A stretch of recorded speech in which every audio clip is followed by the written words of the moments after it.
back home here in Nigeria, where the Xchange Limited today hosted, they brought together the technology platforms and markets professionals to discuss the convergence that is necessary to deliver value across the ecosystem. That virtual conference touched on some of the existing issues around regulation, listings, capital raising for fintechs, and many more. These are excerpts from some of the presentations made. Take a listen.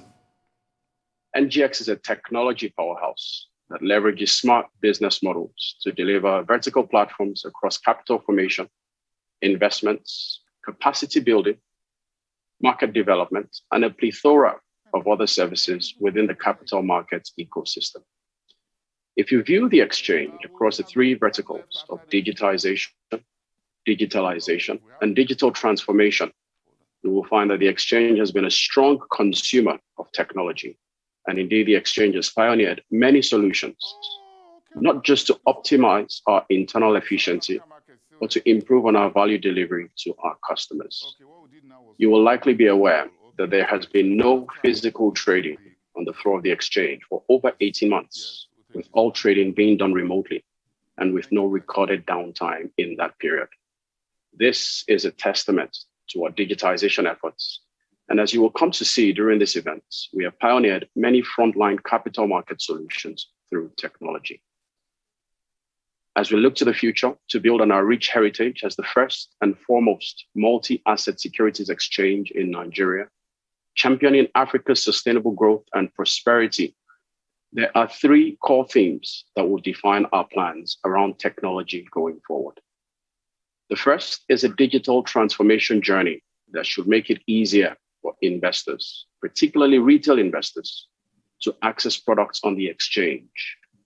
Specifically, we are keen to democratize finance in Nigeria by leveraging current advancements in technology and relying on strategic partnerships.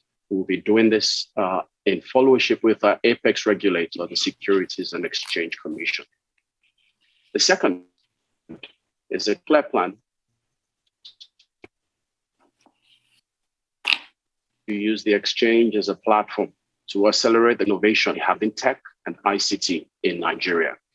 For regulators globally, keeping up with the rapid pace of change in technology-led markets is challenging. And the rapid pace of innovation has also challenged existing regulatory frameworks, approaches, and tools. As fintech spans both finance and technology sectors, there is additional uncertainty around whether and how to regulate these firms. However, regulators have responded with their innovation initiatives to ensure that fintech strengthens their regulatory policy objectives and mitigates potential negative impacts. The Commission, like other regulators around the world, is prepared to advance with this evolving pace. It has put mechanisms in place to understand these new innovations, build the required capacity, and has deployed strategies to address them. The Commission's innovation objective, which is hinged on investor protection, market deepening, and providing solutions to existing problems, will guide market regulations and aid its interaction with investors seeking legitimacy and relevance. Indeed, a number of new rules issued by the Commission attest to its positive stance towards innovation.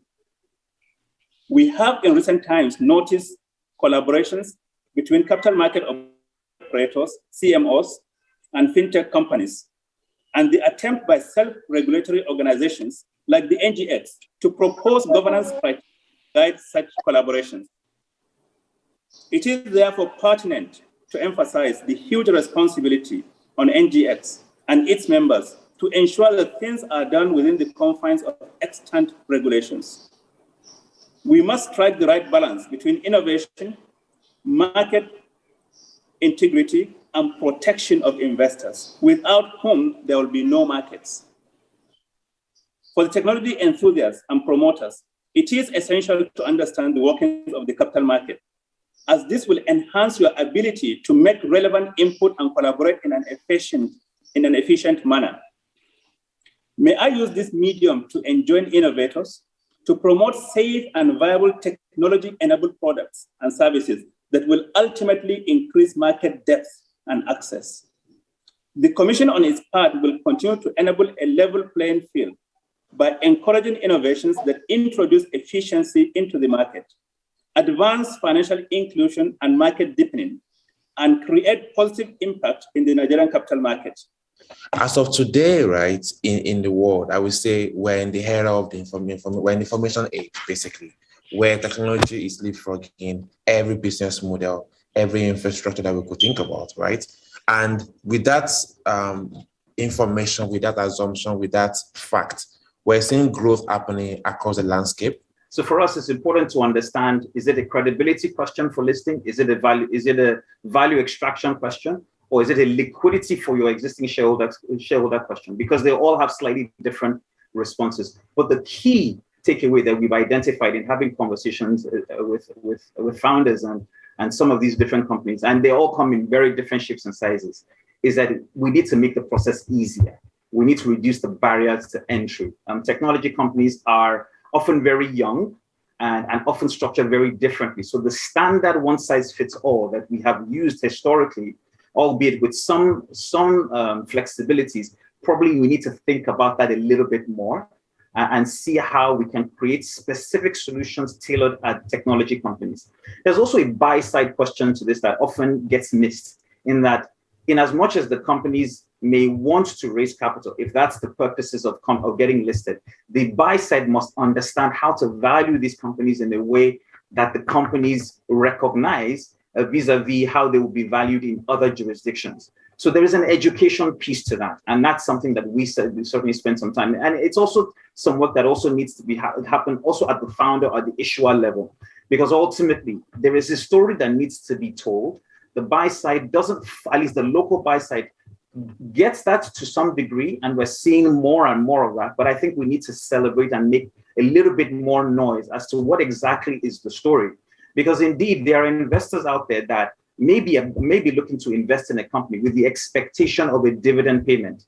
I would imagine that a lot of technology companies don't quite fit into that bill. So that education, that bridging, we try to play a role with that.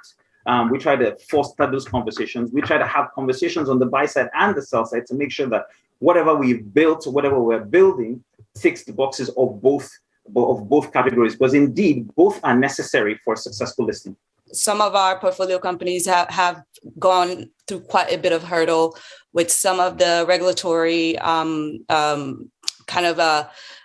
from some of the regulations that have been put down upon them, the likes of the bamboos of the world and the shakas of the world, right? So I do think that there is currently, it feels like a hindrance. It is a hindrance to some of these companies, but I also know that the SEC and CBN are willing to work with some of these companies. So it's just about making sure that the key stakeholders on our own end, the fintechs of the world and the startups of the world have a seat at the table, and that these discussions are happening more frequently so that when these regulations come down, they come down in a friendly way that enables these companies to be able to grow.